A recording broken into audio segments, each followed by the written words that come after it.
Ta-da! So I guess if you're watching this video, you might have watched my coast to coast adventure. I thought I would do a breakdown of all the gear that I carry, and where I pack it in my bag, and also go through my daily mileage and where I camped on the trail. So if you had met me on the trail, this is what you would have seen. I wear Merrells, women's Merrells. I got these from Vinted, and that's a top tip.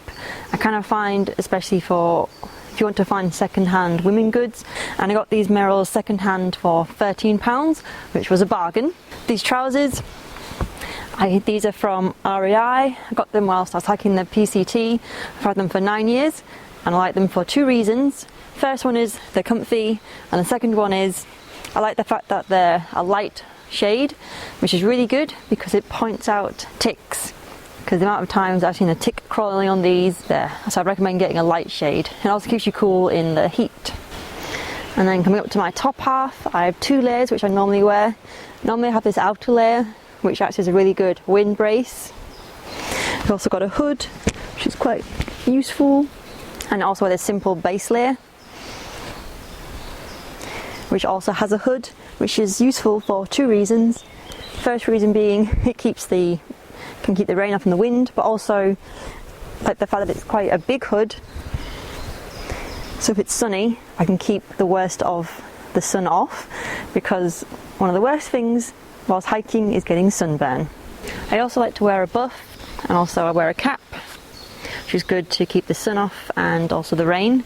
And more importantly, one of my favourite belongings is my hat.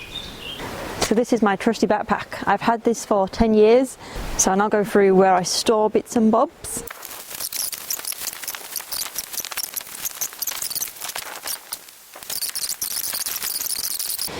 I'm going to be getting rid of this backpack just because it's all worn, it's starting to wear, it's not particularly comfy.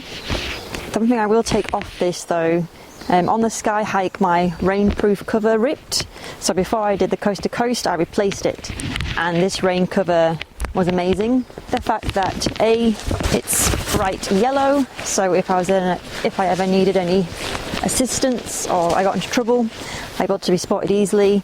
And I noticed, compared to the previous rain cover, this one just repelled water. It was kind of like water off a duck's back. It just kind of like sat and didn't get absorbed. It just kind of like rolled off. I think I got it off eBay. Just search rain cover if you're looking to change your rain cover. But yeah, this was amazing for the trail, especially in the Lake District where it rained. Now that I've actually laid this out, this feels like a lot of stuff. But I guess if you have to be totally self-sufficient, then you do need a lot of stuff. It will be interesting to weigh all of my gear. I got some scales. I'm going to weigh all of my gear, the base weight. And I've got some water. I obviously don't have the food bag, but I can probably guess that was a couple of pounds in the beginning because it obviously fluctuates. So without further ado, we'll go through what I have here. Here we have my lovely backpack.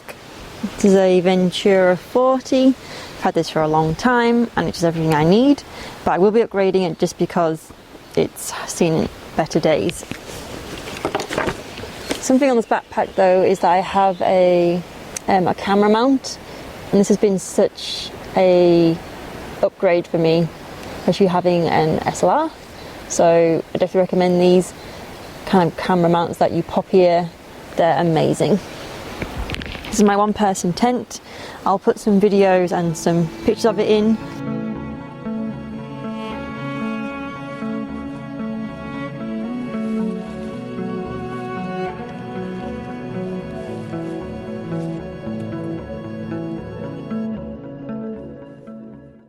And obviously I have a bivy bag.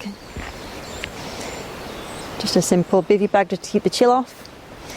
And I also sleep on a foam mat. I think I got that offline and I cut it down to fit, hence why it's got duct tape on it. That's my sleeping bag. I think it's just a 2 to 3 season, if that. Then my cap. Then I have sunglasses, bed socks, pants, 2 pairs of socks, fleece, and my thermal top and bottoms, which I carry in a waterproof bag. It's my waterproof jacket, waterproof trousers, journal, my coast to coast book and map, sun cream, first aid kit, gloves, a handkerchief and toilet paper, spoon, trusty knife, and that's my wallet whilst on the trail. So in there I just have a debit and a credit card, my driving license and some change, my SteriPen sterilised water, my 2 water bottles, my toiletries. So I just have a really basic setup. This has just got some ibuprofen in it, some painkillers, and it's also got some multivitamins, just some simple moisturiser, toothbrush, toothpaste, mirror and hairbrush, some Vaseline. In my electronics bag, I carry everything in this dry bag. So I have 2 spare memory cards just in case. And this charges my camera batteries, so it's just a portable charger, but it's quite interesting because it charges both by micro and mini USB. And I carry 2 power banks, and I also have obviously a micro cable, and I carry 2 USB-C cables just because in case one breaks, and one did break on the coast to coast, so luckily I had a backup one. Because my SteriPen, the battery life on this is amazing, but this charges by micro, and my phone charges by USB-C. I should probably point out there was 2 things here that I took which are not here right now. I had a solar panel which I borrowed off Max, thank you for that, and I also borrowed his tripod. I'll put the makes in the screen right now. So yeah, this is all my hiking belongings. I should probably add that I also carry this little camera. It's Canon, I've always used Canon. It's an M50 Mark II, and it does everything I want.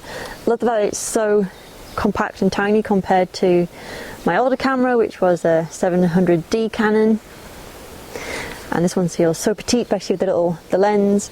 This is just a 15 to 45mm lens, pops out like so, and this would be mounted here, and it was just perfect, just grabbing and then shooting whatever footage I needed, and it was amazing.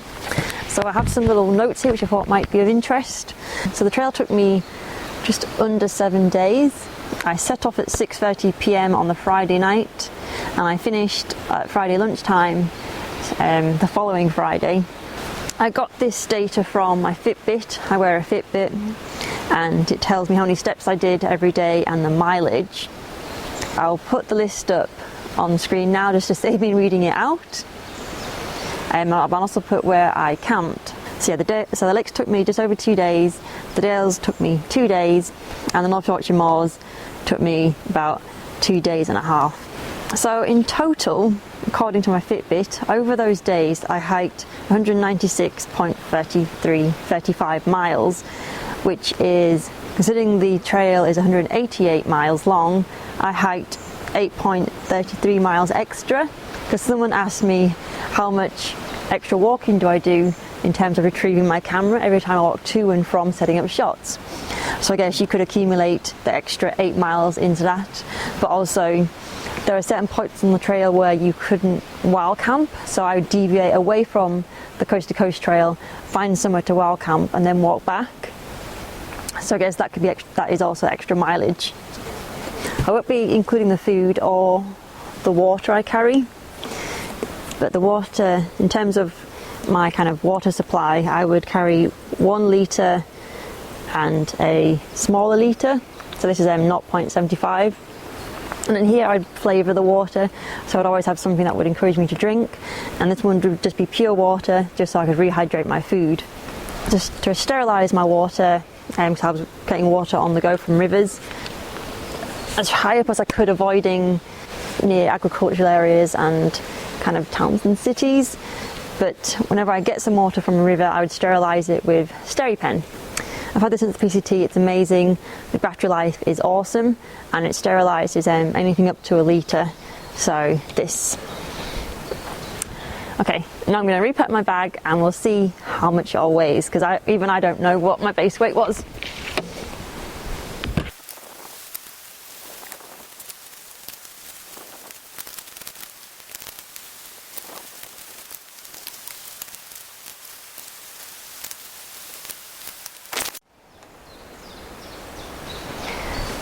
In terms of layout with my backpack, in the side pockets I obviously have bits and bobs that you're going to need. Easy to reach. So in this pocket I have my waterproofs. In that side I have my first aid kit, toiletries and my Steri pen. In these two pouches down here, and this one's got gloves and sun cream. That one's got toilet roll and my handkerchief. In the top flap, that's got my wallet and my spoon. Down here is my bivy bag and sleeping bag. And then here there's the tent, electronics, my books are to the bottom of my back. And then I've also got my food that I just slide my water bottles in here.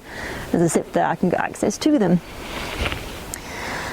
So, let's weigh this.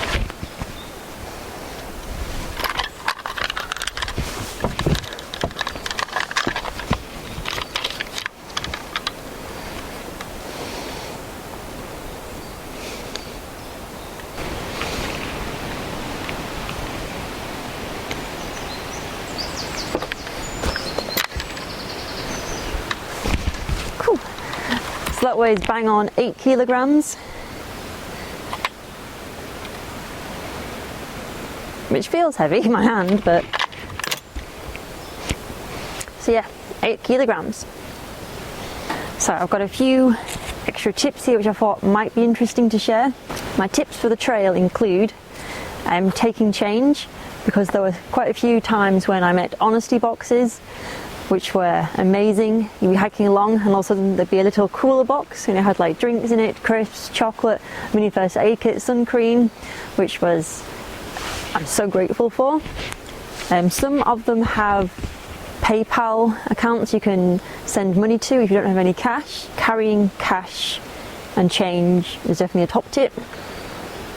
Another top tip I would say is look out for the weather. Just because in the national parks you get quite a good vantage point, and there were a few times when I was hiking along and I'd look ahead or behind and I'd see incoming rain, and that would obviously give me time to plan ahead where I could either seek shelter or get my waterproofs on, or if it had been really bad I could have pitched my tent just to avoid the worst of it. But yeah, look ahead and look behind because it might help you in the long run. Something that works for me, which may not work for everybody, but I like to hike early. I like to do 10 miles by 10. It's just what I was kind of conditioned to do on the PCT, but it sets you up for the day. Just set out super early and get as many miles done as you can. Then I kind of find that sets you up for the day, or it sets me up for the day, and then I kind of just relax for the rest of the day. Another top tip, what I do is eat what you like. Because there's been a few times when I'm thinking, oh, I should eat porridge because it's healthy, it sets you up for the day, it's a good fuel burner. But then when I'm actually on the trail, I kind of think, I don't really eat porridge in my everyday life, so why am I eating it here? So just eat the food that you enjoy. Don't eat what you think you should be eating for trail food. And the last one is don't forget to enjoy it. So I know some people you can get carried away with the hiking and just munch the miles down, but every day I did try to take a moment to appreciate where I was on the trail, and the fact that I'd set out to do it and I was actually doing it. But don't forget to enjoy the moment. I think that's everything. And I'll say the apps I used was Google Maps. I downloaded, I think it's a GPX file or a KML file to my phone, so I was able to see where I was. But I also use an app called MapMe, and you can download the maps locally to your phone, and that was really useful. It's also got a few alternatives, because on the coast to coast, especially as you leave Shap and you enter 9 standard rigs, there's 3 routes you're going to take depending on the seasons, and with the maps that I downloaded it was included. So those are the 2 apps that I always use when I go hiking. I think that's everything. Hope you enjoyed this video, and I'll see you in the next one. I'm not sure what that'll be, but I'll hopefully maybe see you there. But yeah, have a good day.